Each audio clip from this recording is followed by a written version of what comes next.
So nindot kayo nining kabuntagon nga kita nakadungog sa makausapa nining invitasyon sa Ginoo kanatong tanan.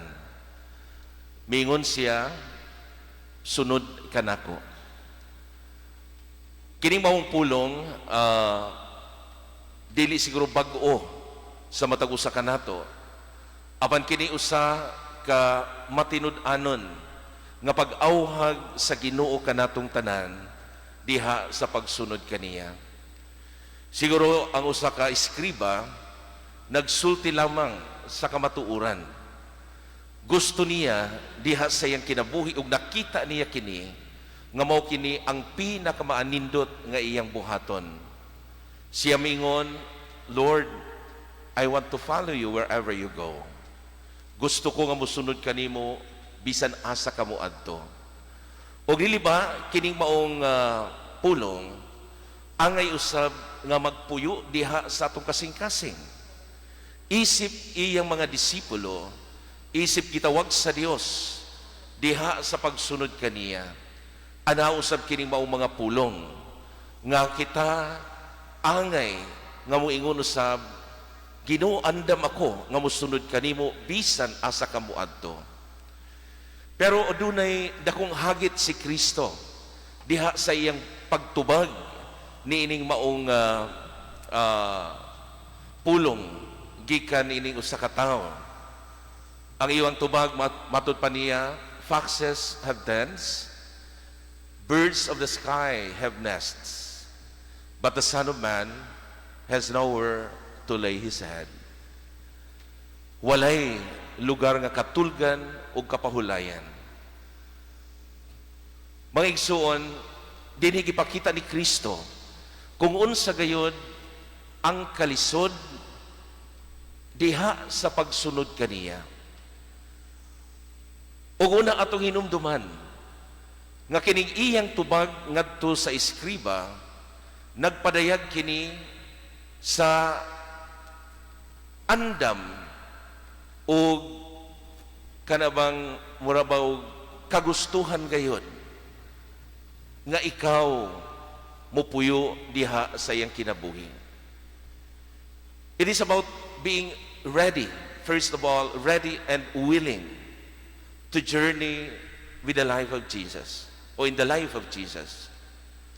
Siguro mauni hagit sa matag usa kanato mga igsuon.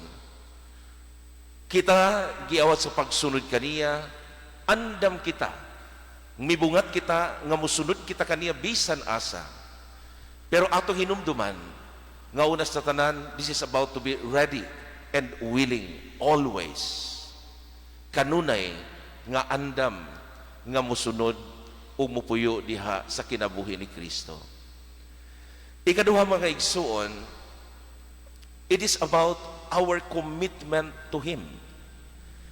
Dili lang sa pagsunod kaniya sa panahon nga kini gusto nato.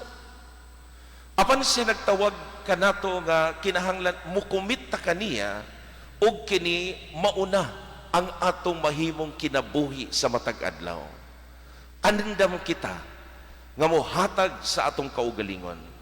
Andam kita nga mopadayag diha sa atong kaugalingon nga siyara ang atong sundan sa atong kinabuhi. Nga siyara ang atong sundon sa tanan nga atong kagustuhan.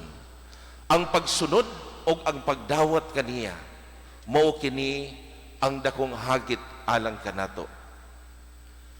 Ikatulo mga igsuon, diha sa pagsunod kaniya, nangahulugan kini og mga sakripisyo.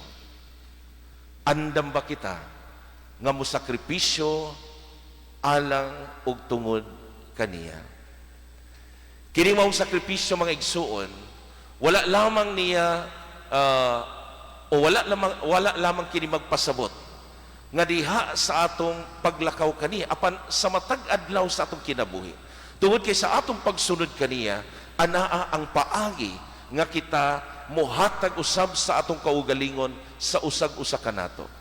Ang pagsakripisyo nato alang sa atong mga kaigsuunan, bisan pa sa mga tao nga wala nato magustuhi, bisan pa sa mga tao nga wala nato mahala. Ug mao kini ang iyang gipakita. Siya naghatag sa iyang kinabuhi diha sa krus, nagantos dili lang alang sa mga matarong, apan alang usab ngadto sa dili matarong. Buti pa sabot ang iyang pagsakripisyo alang sa tanan. Ug mao kini ang hagit kanato karon mga igsoon. Andam ba kita nga musunod kaniya? Tungod kay siya nag-awhag kanato kanunay, sunod kanako. Mga igsoon, atong iampo ang matag usa kanato.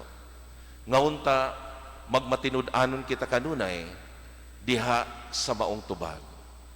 Magmadasigon kita kanunay diha sa pagsunod kaniya.